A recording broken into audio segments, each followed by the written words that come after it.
Bienvenidos, iniciamos el desarrollo del tema 2, flujo de fluidos compresibles. Quien les habla, el ingeniero Sergio Alejandro Surcan. Este tema lo vamos a desarrollar en la modalidad teórico-coloquial. La primera parte del tema 2 será desarrollada con una duración de 54 minutos. Desarrollaremos los aspectos teóricos mencionados en los objetivos y resolveremos problemas respecto de esa teoría. Los objetivos que nos planteamos para la presente clase son desarrollar las ecuaciones básicas del flujo compresible, estudiar el número de Mach y todas las ecuaciones correspondientes a las deducciones que vamos a hacer. Vamos a explicar el flujo adiabático isentrópico en boquillas convergentes y convergentes y divergentes. Y vamos a resolver problemas mediante la aplicación de ecuaciones y tablas para flujos subsónicos. Vamos a hacer un estudio exhaustivo de estas tablas y de su uso y aplicación para resolver estos problemas. Hasta ahora habíamos desarrollado las ecuaciones y la teoría mediante el estudio de fluidos incompresibles. Y el parámetro que nosotros tomábamos para definirlo era la densidad. Es decir, que considerábamos que los fluidos eran incompresibles si no presentaban grandes variaciones o apreciables variaciones de la densidad. A partir de ahora vamos a considerar compresibles a todos los fluidos que tengan variaciones de la densidad que sean apreciables o que sean importantes. En este estudio vamos a encontrar que en general para valores del número de Mach mayores a 0,3 tenemos variaciones apreciables de la densidad. Ahora vamos a definir el número de Mach en la próxima diapositiva. Vamos a tener que resolver sistemas que involucren 4 incógnitas cuando hablamos de flujo compresible: la temperatura, la densidad, la presión y el volumen. Y para ello vamos a tener que considerar las ecuaciones que aparecen acá a la derecha: continuidad, que ya la conocemos, la cantidad de movimiento, que ya la conocemos, la energía, que también la conocemos, y una ecuación de estado. Vamos a tener que posiblemente recurrir a alguna otra más en otras situaciones. Si bien ya lo hemos mencionado, acá vamos a definirlo. El número de Mach es la relación entre la velocidad local del gas y la velocidad local del sonido en el gas, es decir, V sobre C. Vamos a encontrar bibliografía en la que el número de Mach, la velocidad del sonido está representada con la letra A. Yo, por una cuestión de evitar confusiones con nuestra nomenclatura, que generalmente nosotros usamos la letra A para área, uso la letra C, pero en la bibliografía posiblemente la encuentren con la letra A.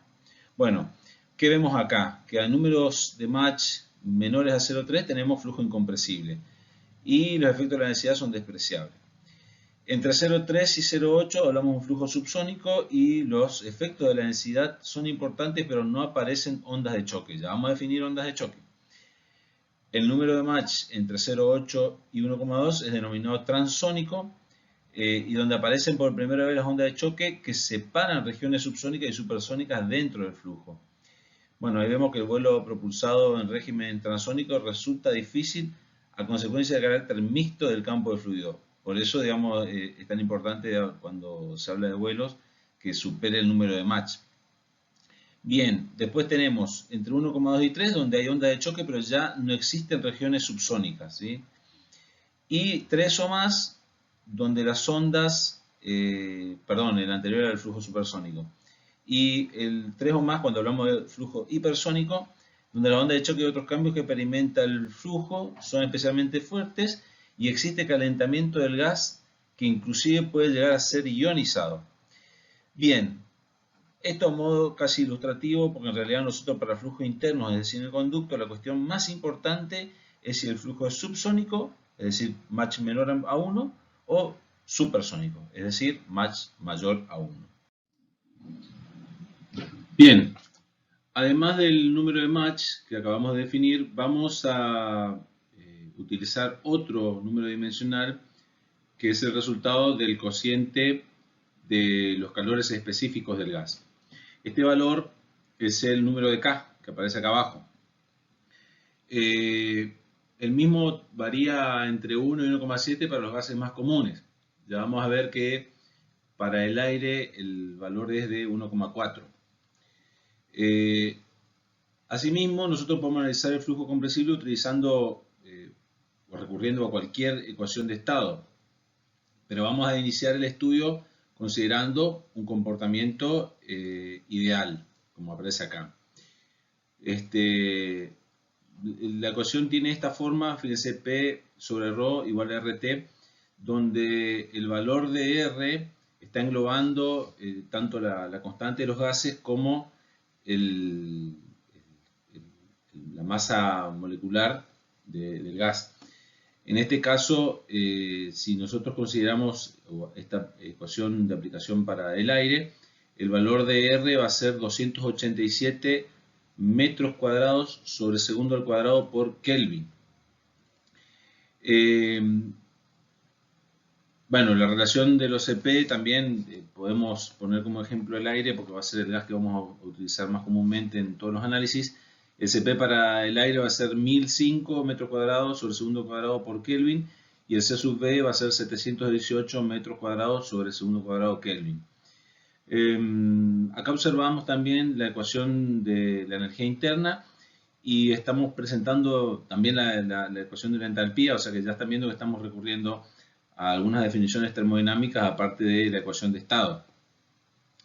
Y estamos evaluando el cambio en la energía interna como se muestra aquí a la derecha. Bien, vamos a encontrar que el valor de K para el aire va a ser de 1,4. Esto ténganlo bien presente porque vamos a utilizarlo de ahora en más en casi todos la resolución de los problemas. Seguimos con las definiciones termodinámicas y vemos que para un gas ideal se cumple las ecuaciones de la entropía que aparecen acá, la variación de la entropía respecto a presión constante y a volumen constante. Ustedes recordarán de físico-química. Si se integra, si se resuelven estas ecuaciones, se obtienen las ecuaciones diferenciales que aparecen aquí. Y si resolvemos las mismas entre los límites 1 y 2, llegamos a estas ecuaciones que aparecen acá. Si consideramos que se trata, vamos a hacer una simplificación, que es considerar un proceso adiabático reversible. Es decir, que no hay variación de la entropía. Por lo tanto, estas diferencias van a ser igual a 0. En base a esta simplificación, obtenemos las ecuaciones que aparecen acá, ¿sí? En función de la temperatura, la presión y el volumen, pero vamos a expresarlas en función, nos van a quedar expresiones solamente en función de la presión, la temperatura y la densidad, como aparece en esta última ecuación aquí a la derecha abajo. Y lo más importante es que concluimos que la relación entre la presión con la densidad correspondiente en ese punto elevado a la constante K va a ser una constante. Cuidado porque yo acá pongo V mayúscula para volumen y de ahora en más siempre vamos a utilizar V minúscula para velocidad. Bueno, vamos a definir la velocidad del sonido. Y ustedes, si prestan atención, yo, por ejemplo, golpeo la mesa y se emite un sonido.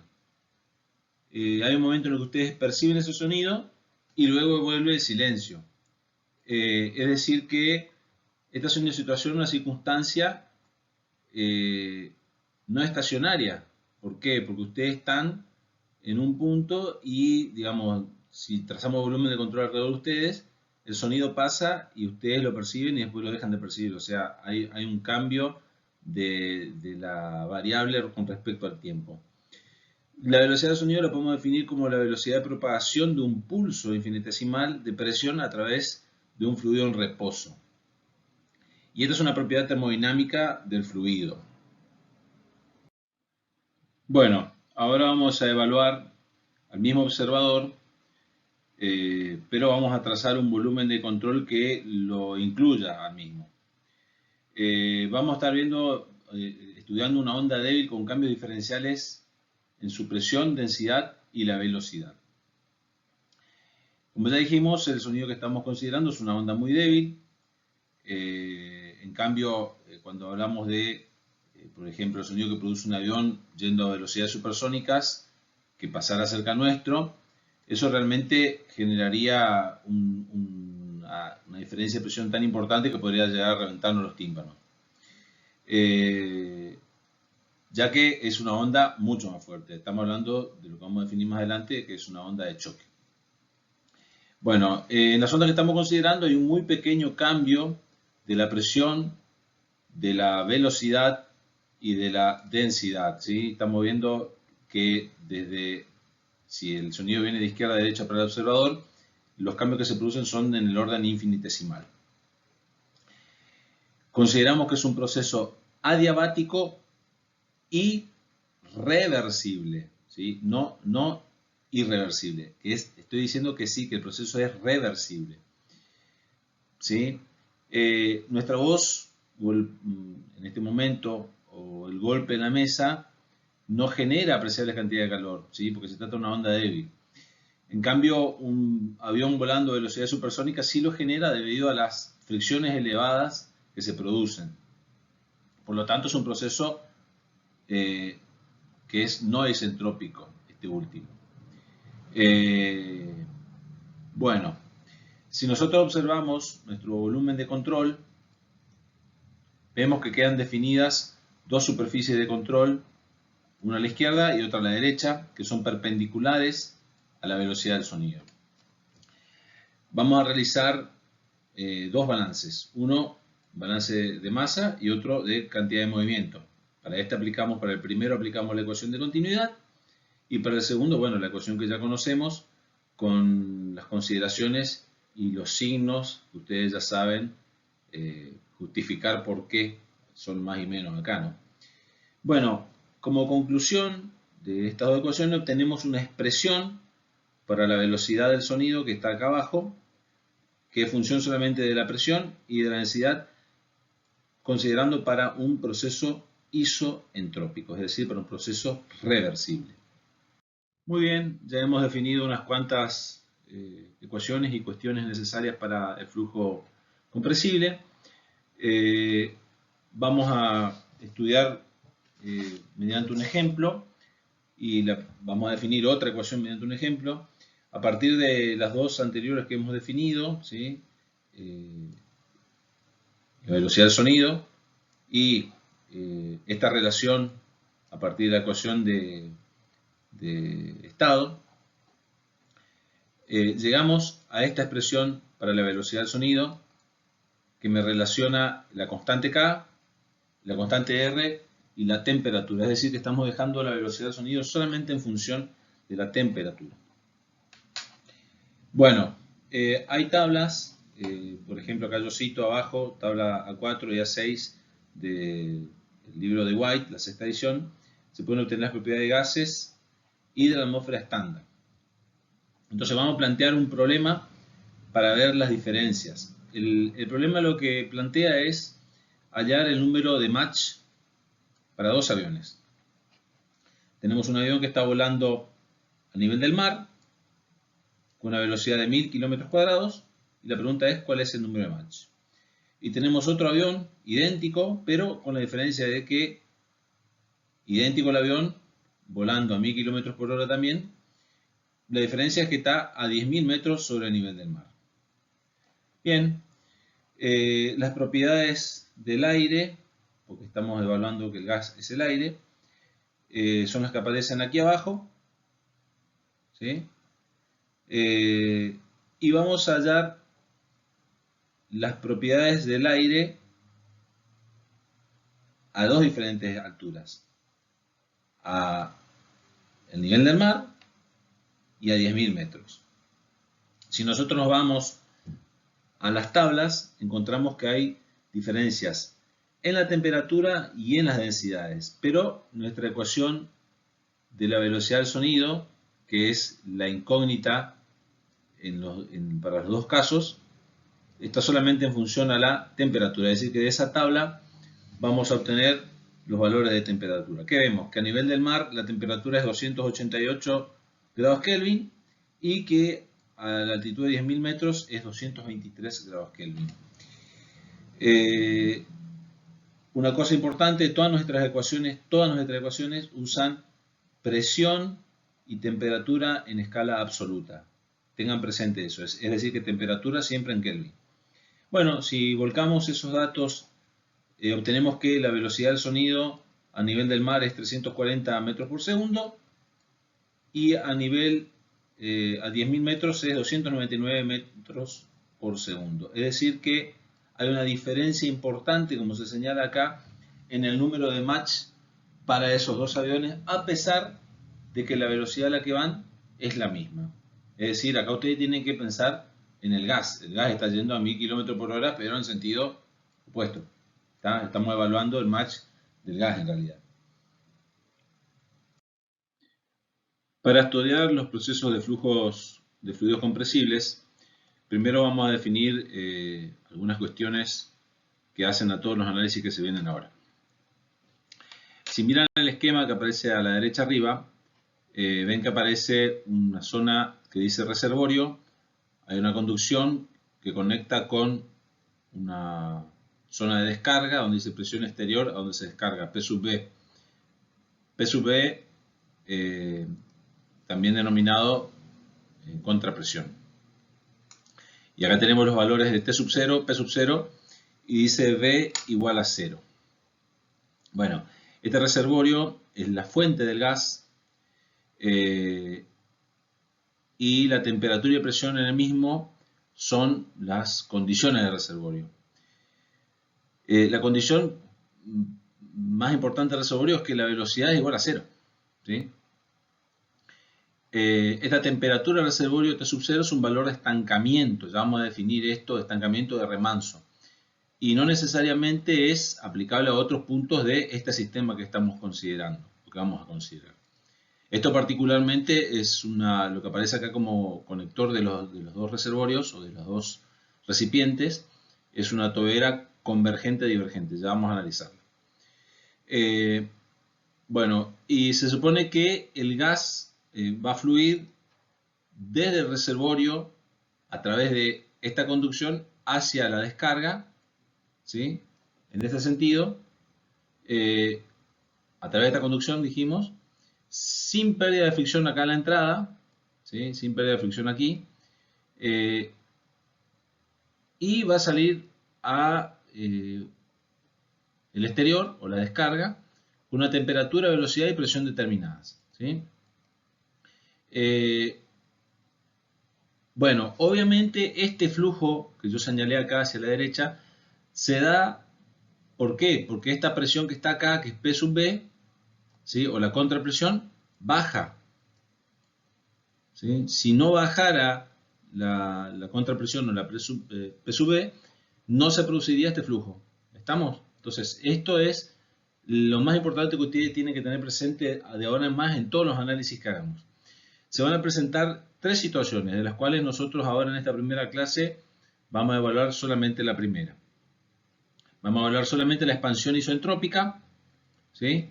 Que es un proceso con área variable, y vamos a considerar, debido a que el proceso es adiabático, la temperatura de estancamiento, que es esta temperatura que está acá, no varía dentro de la conducción, ¿sí? Es un proceso isentrópico porque ya hemos hecho el análisis y hemos obtenido las ecuaciones para un proceso reversible. Después, en otras clases, vamos a considerar el flujo adiabático con fricción a través de una conducción de sección transversal constante. Este proceso es irreversible y la entropía del gas aumenta puesto que el calor es cero, ¿sí? Como es adiabático, y la temperatura de estancamiento se mantiene constante. O sea, la diferencia con el anterior es que ya perdimos la condición de reversibilidad. Y por último vamos a evaluar un flujo isotérmico con fricción a través de una conducción de sección transversal constante acompañada de flujo de calor a través de la pared con velocidad suficiente para mantener la temperatura constante. Es decir, que es no adiabático y no isentrópico, ¿sí? Y la temperatura de estancamiento varía durante el proceso. Es decir, que todas estas consideraciones que hicimos acá se van perdiendo en este sentido. ¿Estamos? Obviamente con sus aplicaciones y su acercamiento más a los casos reales. Iniciamos el estudio de flujo fluido en conductos con el flujo isoentrópico. Para ello planteamos un balance de energía en este sistema que estamos considerando acá, que es el flujo de un fluido en un campo de flujo, ¿sí? Entre el punto 1 y el punto 2. Y en este punto 2 tenemos una mano que nos está simbolizando un estancamiento. Entonces, la ecuación de balance, que vendría a ser la que está acá arriba, me está considerando el término de energía cinética, de energía interna, ¿sí? Y me está faltando el de la energía potencial. Esto en realidad era el resultado de la energía de presión y la energía interna, ¿se acuerdan de eso? Bueno, como en el punto 2 la velocidad sub 2 es 0, este término se va y al final de cuentas definimos H sub 2 nos queda como H sub 0, que es la entalpía de remanso. Podemos poner la entalpía en función a la temperatura, ¿sí? Teniendo presente que el C sub P no varía, porque estamos hablando de, consideramos un comportamiento ideal, y en el rango de temperatura que estamos analizando, no, el rango de temperatura no hemos definido, pero normalmente vamos a hablar de temperaturas en las que se cumple la ecuación de estado. Al final de cuentas, despejamos el valor y nos queda definida esta temperatura que es T sub 0, que es la temperatura de remanso. Muy bien, llegado a este punto, tenemos que recurrir a varias de las ecuaciones que ya hemos definido, en las diapositivas 7, 8 y 11. Recién hemos establecido esta ecuación que está acá.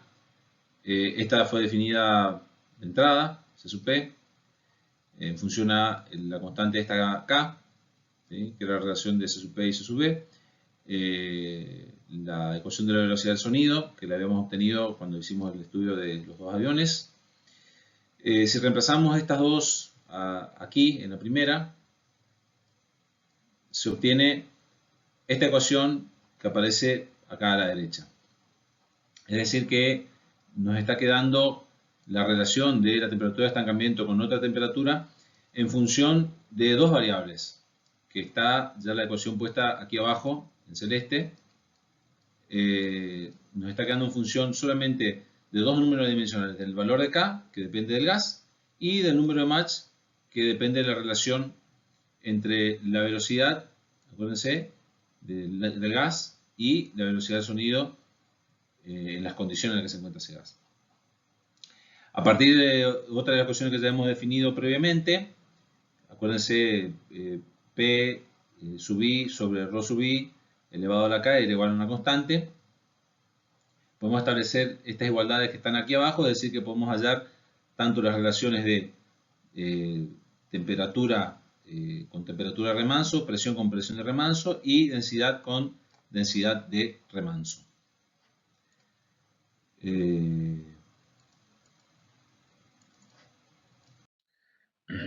Muy bien, las ecuaciones que obtuvimos previamente pueden seguir siendo trabajadas, por así decirlo, y obtener otros resultados interesantes.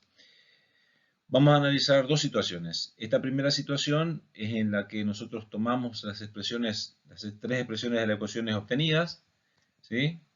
Y reemplazamos el valor de K por el valor de 1,4.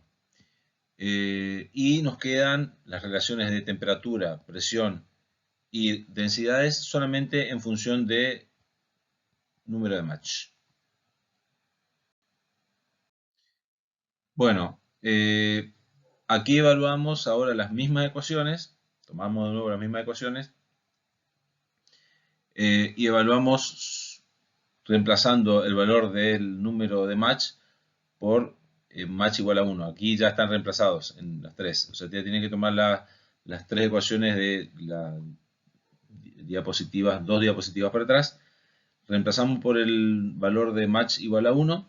Bueno, y se invierte. Fíjense que T sub 0 está en el numerador, pasa al denominador. Aquí P sub 0 pasa al denominador y Rho sub 0 al denominador.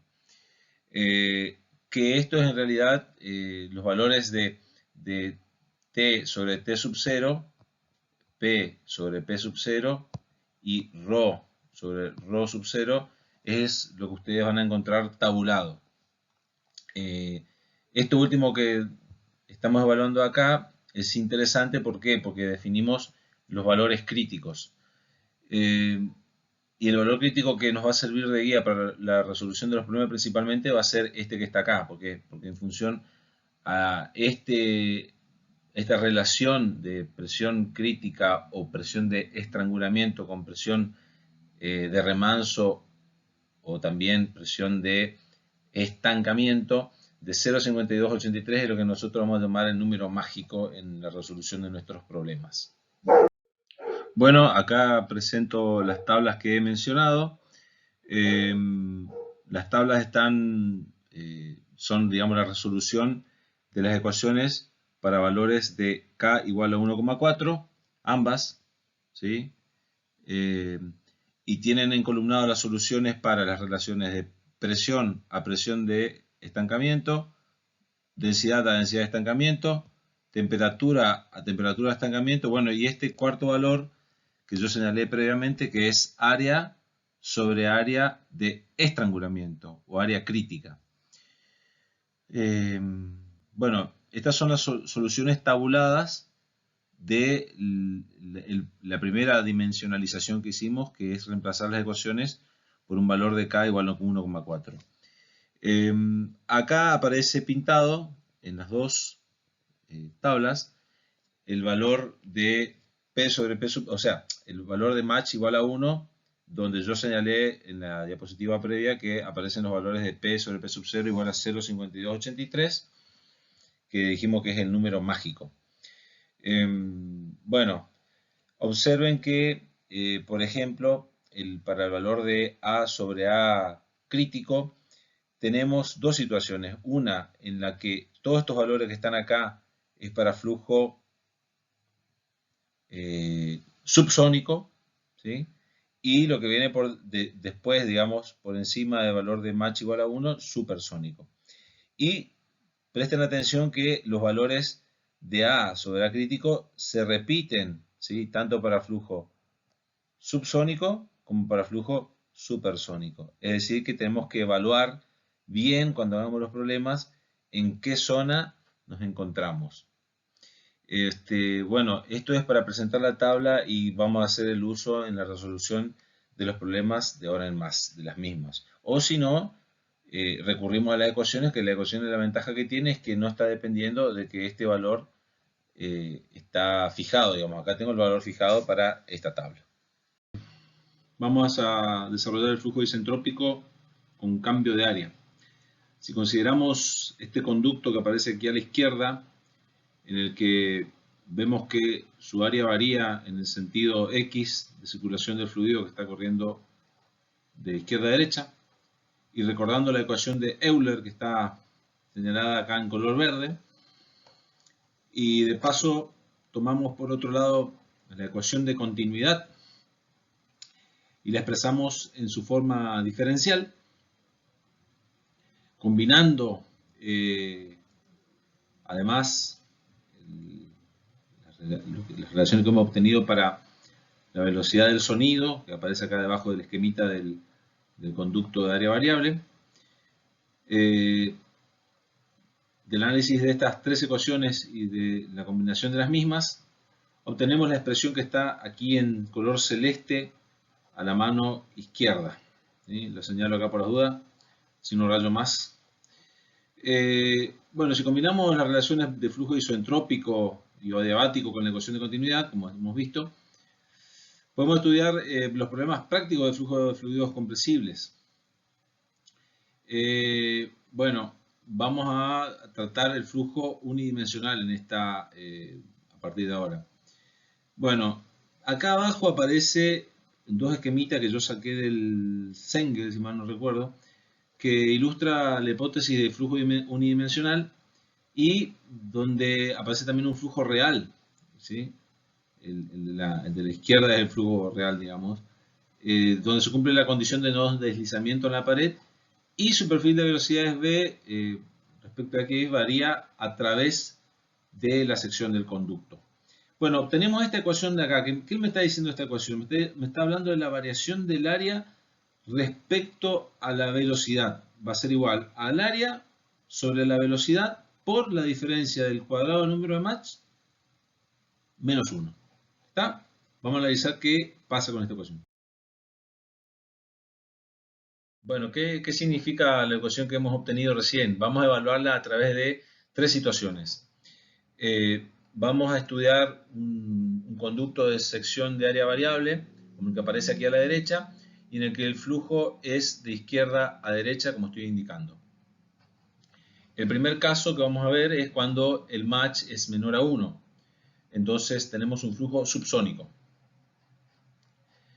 Entonces, para el miembro de la derecha vemos que Mach menos 1 me da un valor negativo.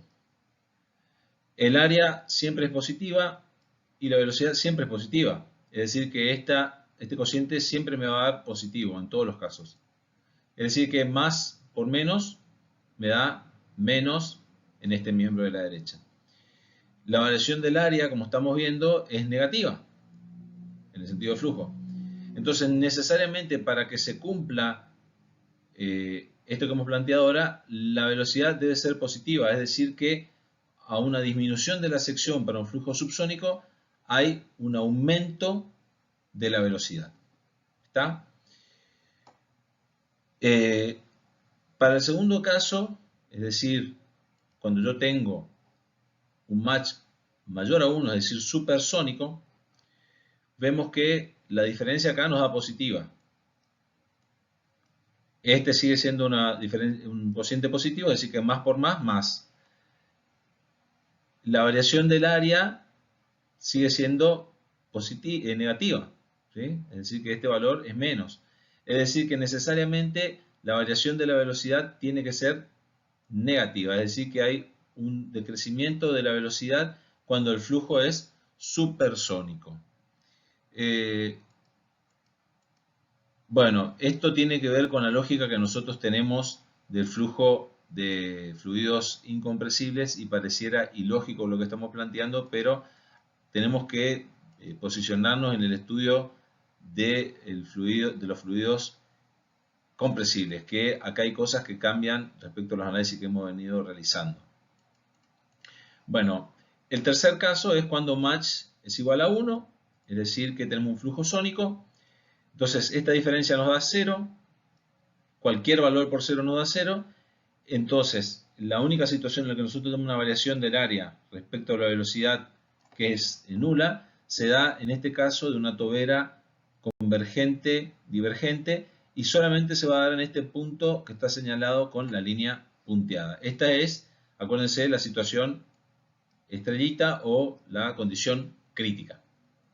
Acá aparece un resumen de las situaciones que hemos planteado recién, pero fíjense que acá estamos planteando la situación de un número de Mach menor a 1 para esta tobera, se reduce el área, y tenemos el caso del Mach menor a 1 para la tobera en la que el área aumenta. Entonces fíjense cómo cambian las consideraciones.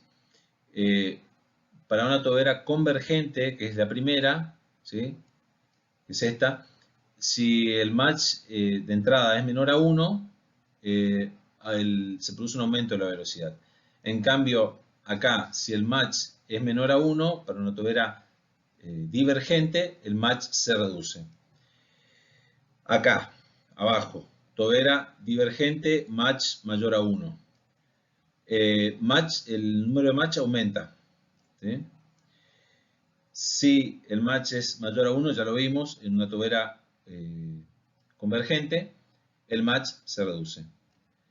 Y ya vimos que alcanza un máximo, que es cuando tenemos el área mínima acá, digamos, donde el máximo Mach que se puede alcanzar es 1, ¿está? Que es la condición crítica. Bueno, esto está sacado de la bibliografía del Sengel. Bueno, acá aparece un una gráfica que muestra datos experimentales y datos reales, pero lo interesante es ver que cuando tenemos un número de match igual a 1, el área, o sea, esto se verifica justamente cuando la relación de área sobre área crítica es igual a 1, ¿sí? Es decir, que vamos a tener esa situación cuando tengamos toberas convergentes divergentes. Ya vamos a ver los problemas. Acá tenemos un esquema de una tobera convergente divergente. Ya hemos planteado esto en unas diapositivas previas. Hemos definido las temperaturas, presiones de estancamiento y obviamente que la velocidad y es 0 en el reservorio. Acá está lo que se denomina garganta de la tobera, ¿sí? En inglés es throat esto. Y acá está la presión B o contrapresión, que es la presión que nosotros tenemos que disminuir para que se pueda producir el flujo en este sentido. Bien, la situación que se plantea es que, como esto es una tobera de la línea punteada, de esta línea punteada hacia la izquierda, ¿no? Fíjense, vamos a mirar qué está pasando. Mejor dicho, vamos a venir desde el reservorio hacia acá, hasta la garganta. Esto es una tobera convergente, ¿sí? Entonces, en la garganta, si nosotros tenemos la situación en la que vamos bajando la presión, acá obviamente en el reservorio, obviamente nunca se van a desarrollar velocidades muy altas. Partimos una velocidad 0 y el número de match va aumentando, que yo, match 0,1, match 0,2, match 0,3, match 0,4, match 0,5. ¿Sí? Lo que estamos justificando acá, a partir del análisis que hicimos previamente, es que en la garganta nunca se va a superar el match 1. Es decir, cuando tenemos una tobera convergente, el máximo match que podemos alcanzar en esta línea punteada va a ser match 1. No se puede superar las velocidades sónicas. Es decir, que nunca voy a tener condiciones supersónicas. Bueno, esto es lo que nosotros habíamos llamado condición crítica y que simbolizábamos con el simbolito asterisco. Esta presión, o también denominada contrapresión, bueno, la simbología no lo mencioné, esto es por back pressure, que quiere decir contrapresión, ¿no?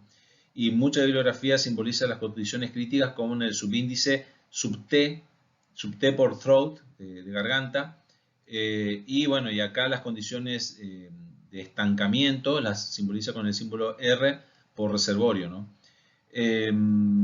Bueno, ¿qué otro detalle acá? Bueno, esto eran condiciones acá, dijimos que eran condiciones de estancamiento, y estas son condiciones aquí, condiciones críticas o de estrangulamiento. Bueno, las toberas convergentes y convergente-divergentes se encuentran tienen numerosas aplicaciones en ingeniería, inclusive en turbina de gas y de vapor, digamos. Hay sistemas de propulsión de aviones, sistema de propulsión de naves y también, inclusive en sopladores industriales de viento y fuego. Vamos a trabajar los efectos de la contrapresión, digamos, qué es lo que pasa cuando nosotros vamos reduciendo esta presión exterior. Y qué efecto tiene esto sobre la velocidad de salida, el caudal másico y la distribución de presiones a lo largo de esta tobera. Bueno, este sería el caso de una boquilla convergente, como lo hemos mencionado, donde también volvemos a enfatizar las condiciones de reservorio o de estancamiento, de remanso. Acá tenemos la presión y la temperatura del exterior, digamos, o de contrapresión. Acá este punto que es señalado como S es la presión a la salida. Y lo que nosotros hacemos para variar la velocidad es controlarla con esta válvula que aparece acá, que si yo la tengo cerrada no tengo flujo de fluido, y digamos que si voy abriendo para presiones bajas del lado de la salida, voy generando flujo. Bueno, ya mencionamos que la primera conclusión que hemos sacado es que no vamos a tener nunca, en esta salida, nunca vamos a tener match superiores a 1, ¿sí?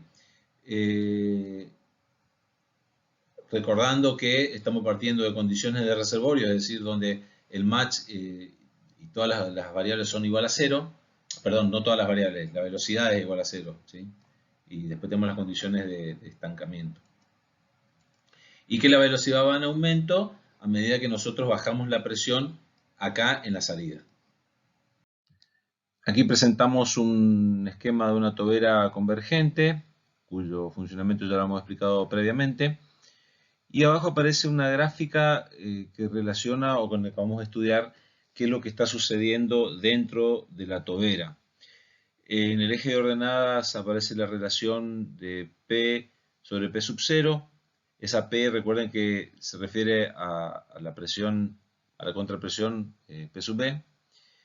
Y en el eje de abscisas, la distancia desde el reservorio hasta la salida, y está indicado la garganta, a qué altura se encuentra, y además está indicado también un área sub 1 que aparece con líneas punteadas en la tobera. Bien, si la válvula está cerrada, la presión de salida es igual a la presión sub 0 y por lo tanto no tengo flujo. Eso viene representado por la línea punteada superior que aparece aquí arriba. Es decir, que no hay flujo de fluido. A medida que yo voy dando apertura a esa válvula y teniendo una presión sub B inferior a P sub 0, aparece el flujo de gas que viene representado por estas líneas. Esta primera línea me está representando un determinado flujo correspondiente a un determinado valor de P sub B. Si disminuyo aún más la presión, voy a tener otro flujo como el que aparece acá,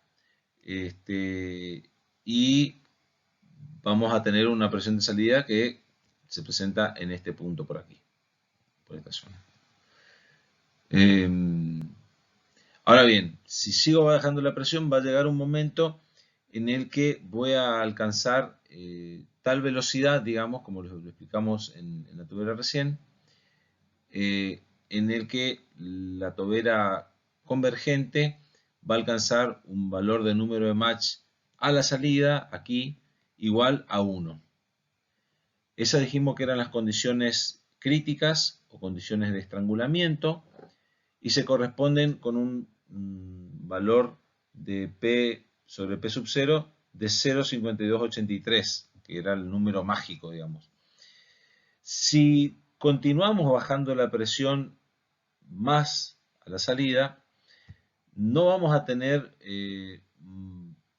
una velocidad mayor a la altura de la salida de la tobera, sino que va a seguir siendo, el valor de Mach va a seguir siendo igual a 1. Pero en la salida vamos a tener una expansión del chorro supersónico y vamos a registrar una relación de presión que va a estar por acá, ¿sí? O por acá, dependiendo del valor. Es decir que esta gráfica es muy útil para analizar qué está sucediendo en cualquier problema de flujo isoentrópico. Tengan en cuenta que siempre que estamos dentro de este rectángulo que aparece acá de líneas punteadas, estamos hablando de flujo subsónico, el cual se extiende también por acá, ¿sí? Pero lo que nos interesa saber es qué es lo que está sucediendo dentro de la tobera. Cuando estemos por debajo de la línea punteada de valor de P sobre P sub 0 igual a 0,5283, estamos hablando de un flujo supersónico, que es lo que se aprecia en las tablas B sub 1, en este caso del White. Para que quede un poco más claro lo del punto respecto al Mach igual 1 en la garganta, es lo que nosotros habíamos dicho que se denomina flujo estrangulado o flujo crítico. Una de las consecuencias del flujo estrangulado o el flujo crítico es que el flujo másico, que se define como a partir de la ecuación de continuidad, fíjense que nosotros vamos a tener un ρ por A por B, supónganse en este punto, a esta altura de X, vamos a tener un ρ1 por A1 por B sub 1, acá en el área 1, ¿sí? Y se tiene que verificar la igualdad, porque se tiene que cumplir la ecuación de igualdad, de continuidad. Y tiene que haber, este producto de la ecuación de continuidad tiene que ser igual a ρ estrellita por A estrellita por B estrellita, estrellita o asterisco, como prefieran. En base a lo que nosotros ya hemos desarrollado y reemplazando por las variables, ¿qué se obtiene? Se obtiene que cuando tenemos flujo estrangulado o crítico, es decir, la circunstancia en la que PB sobre P sub 0 es 0,5283, cuando es este valor, se alcanza el flujo másico máximo. Es decir, que no importa cuánto yo baje la presión acá afuera, ¿sí? Si yo llego al límite de 0,5283 en la relación de PB sobre P sub 0, alcancé el flujo másico máximo. Lo único que voy a tener acá es un chorro supersónico, como ya lo he mencionado. Bueno, ahí se deduce una ecuación que es de flujo máximo, flujo másico máximo, cuando nosotros tenemos flujo estrangulado, flujo crítico, que es esta ecuación que aparece aquí debajo, y que obviamente solamente se va a aplicar cuando tengamos este tipo de flujo.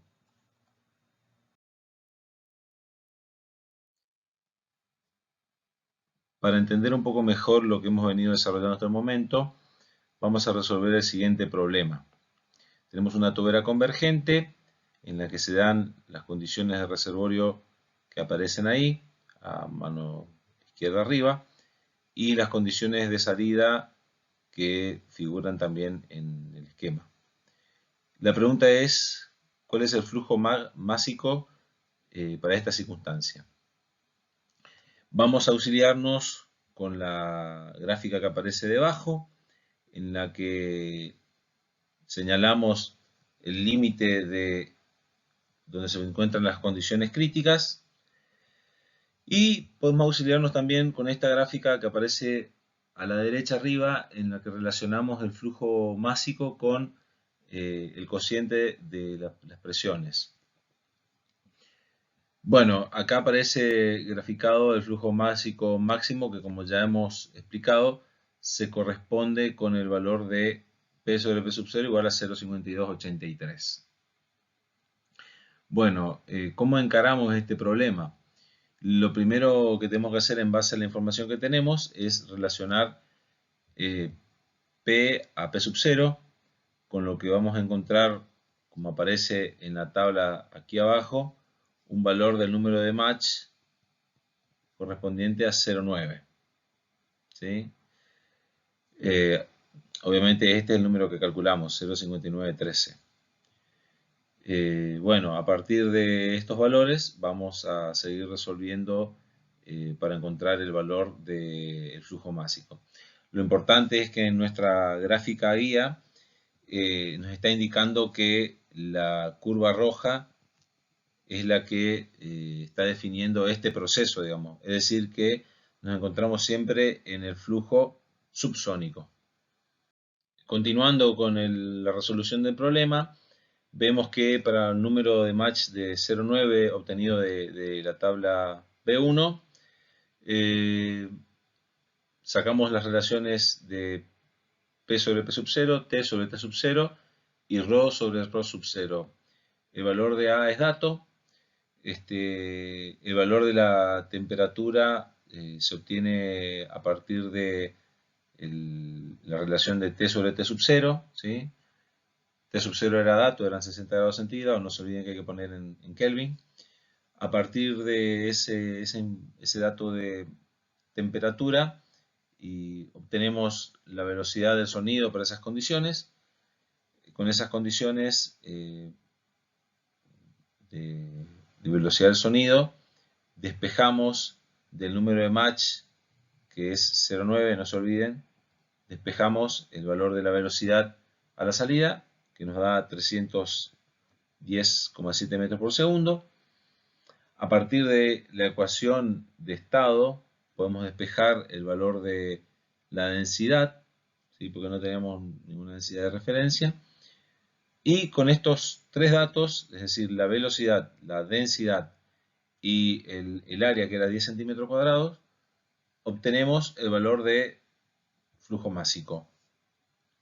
Recuerden que esto no es un flujo crítico, entonces podemos usar la ecuación de continuidad para el cálculo del mismo. Planteo un último problema como para dejar bien en claro la mecánica de cálculo. Esta es una tobera convergente también. Los datos que tenemos están dados en la salida, y en un determinado área, que es cuando el área es 12 centímetros cuadrados, ahí tengo un valor de Mach de 0,55, una temperatura de 4 grados centígrados y una presión de 400 de 1000 pascales. Muy bien. A partir de la tabla B1 y con ese número de Mach, 0,55, obtenemos los valores de T sub 1 sobre T sub 0, de P sub 1 sobre P sub 0, ¿sí? Y a partir del conocimiento de los valores de P1 y T1, despejamos los valores de T sub 0 y P sub 0, es decir, obtenemos las condiciones del reservorio o las condiciones de remanso o estancamiento, que son todos sinónimos. Ahora, ¿qué hacemos? Analizamos entre otros dos puntos, entre PB y P sub 0, ¿sí? Porque son las condiciones que me interesan. PB sobre P sub 0 de tabla, en realidad no de tabla, hago el cálculo, obtengo 0,431. Bueno, menos mal, apareció el otro caso, ¿no? Apareció el caso en el que el valor de P sobre P sub 0 es menor que 0,5283. Es decir que se alcanza el máximo en la tobera de Mach igual a 1 y tenemos un flujo supersónico por fuera de la misma. Es decir que la conclusión a la que llegamos es que se trata de un flujo estrangulado, ¿sí? Por lo tanto, el cálculo del flujo másico se va a dar a partir de la ecuación que estaba calculada para esa circunstancia. En este caso, el flujo másico va a ser igual a 1,12 kilogramos por segundo a partir de los datos que hemos obtenido. Esto no quiere decir que yo no pueda aplicar la ecuación de continuidad y determinar de esta forma el flujo másico. Bueno, son todos los mecanismos de cálculo que tienen que ver con el uso. Nos estamos basando en el uso de la tabla, pero el mismo cálculo podemos hacer a partir de la aplicación de las ecuaciones deducidas previamente. Finalizando el dictado de esta parte del tema 2, presentamos la ecuación deducida para la relación entre el área y el área de estrangulamiento. Si quieren ver la deducción, se encuentra en la bibliografía. Me parece que es útil que cuenten con la expresión de la misma por si los datos que se les dieran los problemas fueran para valores de K distintos de 1,4. Bueno, para despedirnos presentamos la bibliografía correspondiente, que ustedes la conocen. McKay Smith hace un planteo del tema bastante duro y hay cuestiones que, digamos, pasa por alto. Yo no he tomado como base para el desarrollo del tema. El Levenspiel hace un planteo interesante, como siempre, pero muy, muy rápido, muy cortito. Y estos dos libros que siguen, el Sengel y el White, hacen un desarrollo bastante extenso, detallado y me parece muy ameno de esta parte y los recomiendo en su lectura para el desarrollo del presente tema. Muchas gracias.